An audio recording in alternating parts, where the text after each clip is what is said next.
Nangangamba ang AFP Western Command na posibleng maglagay din ng floating barriers ang China sa Ayungin Shoal kung saan nakaistasyon ang BRP Sierra Madre. Ito ay matapos maglagay ng floating barriers ang China sa Scarborough Shoal para harangin ang ating mga Pilipinong mangingisda doon. Nakalaunan ay tinanggal naman ng Philippine Coast Guard.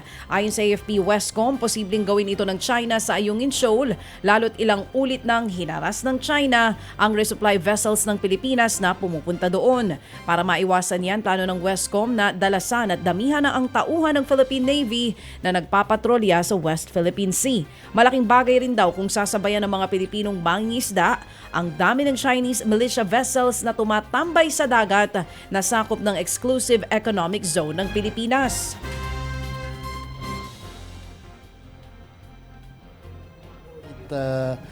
In Scarborough, so there's no question about that. If they do that in Ayungin, we also have to remove the barriers and we do not have to wait for the order of the President to remove that. Ted Filon at DJ Chacha ngayon nasa Radyo 5 92.3 News FM Monday to Friday 6 to 10 a.m.